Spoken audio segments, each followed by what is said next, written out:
Hello, everyone, and welcome to my review of Chainsaw Man Chapter 79. So, after Shonen Jump went on break last week, we seem to have gotten the conclusion of the Denji versus Aki, like, mini arc, I guess. And, well, I guess this is the end for Aki. This seems to be his death, I guess. So,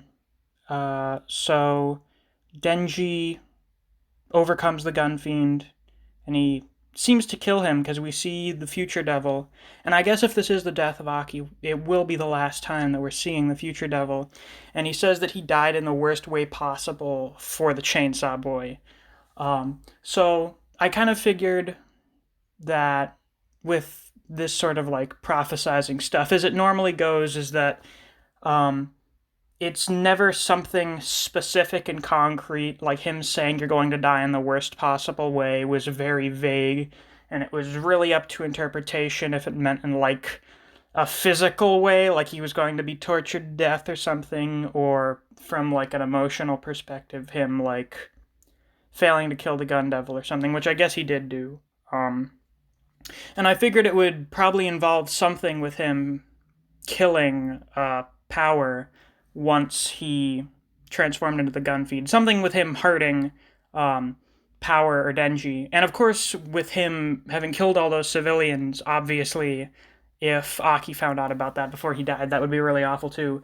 But I guess the future devil never specified for who it would be the worst death possible for him.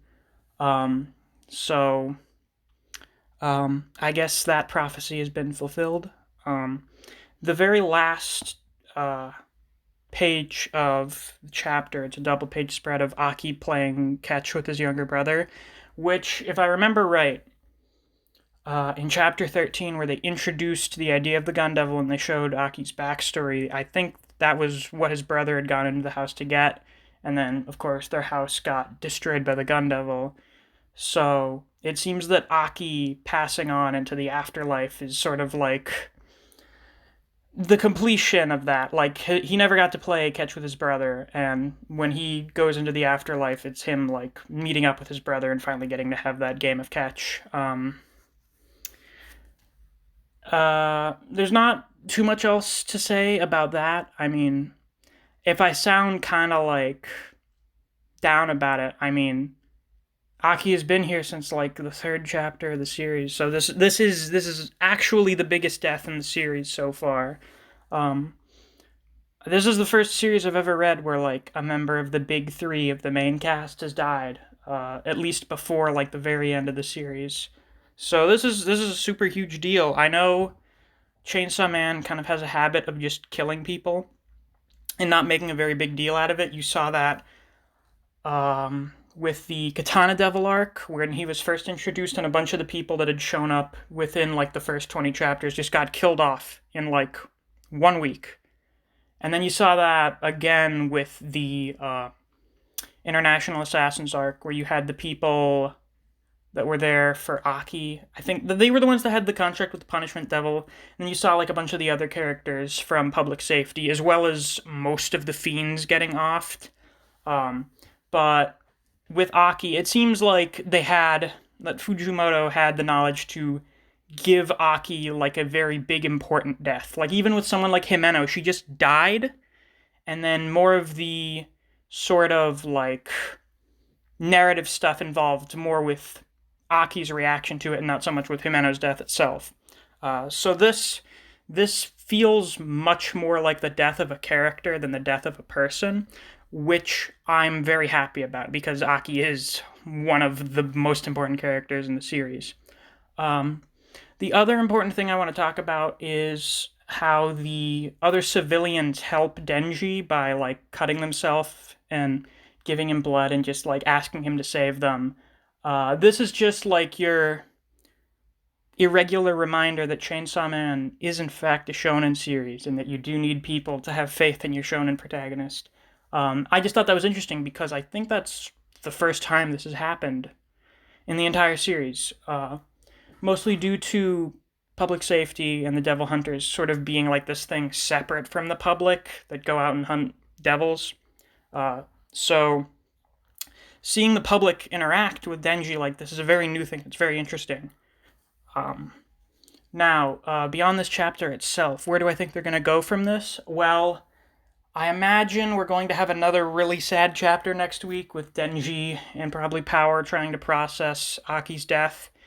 And then we're probably going to have something with Makima stepping in. Because this was most likely the machinations of Makima for the purpose of probably either...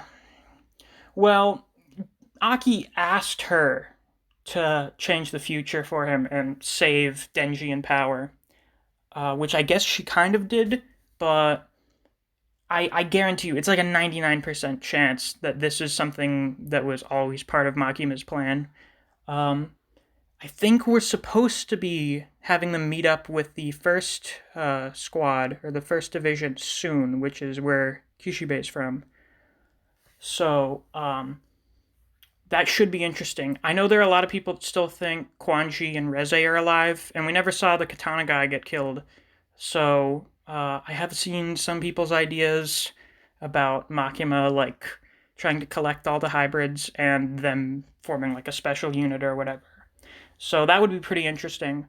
That's really all I have to say about this chapter itself. We did get, like, a little special extra thing with, Kishibe and Quanji's backstory, which was interesting to see that Quanji was apparently once a member of the Public Safety Board, or the Public Safety Commission, or whatever. I can never remember what the actual name for it is, but she worked for the government, basically, which is interesting, because we already knew that she was the first Devil Hunter, but it was never clear if that was, like, the first Devil Hunter working for the Japanese government, or if she was the first person to be like, yeah, I'm going to go and, like, hunt devils all the time now. And it's just neat to see, like, a younger Kishibe and how his career as a Devil Hunter took its toll on him physically. You see, like, as certain amounts of time pass, he gets progressively more fucked up. We even see, it was apparently, like, one fight where he got that big scar along his face, and he thought he was going to die. And the whole, it's like a 2-page thing about, Kishibe asking Quanji to go out with him, and her saying no, and then after, like, 9 years, he's just saying, oh, I like you, and Quanji's like, yeah, I think I may be into women. And Kishibe says, yeah, I figured. Which is just funny. It was a nice little comedic relief thing to have after this pretty depressing chapter. Which I guess was pretty considerate of Fujimoto to have that after killing off one of the 3 main characters. So, yeah, I mean, I guess that's really all I have left to say. If you enjoyed this video, please like and subscribe. I do Chainsaw Man reviews every week. And if you enjoyed discussing Chainsaw Man with other people, you should check out my Discord server. I'll have a link to it in the description below. I have channel there for discussing Chainsaw Man, as well as the other series that I cover on this channel, which include Record of Ragnarok, Jujutsu Kaisen, Kengan Omega, and Bleach. So if you're interested in those series as well, you should check out my channel and my Discord server. Thanks for watching, and I'll see you around.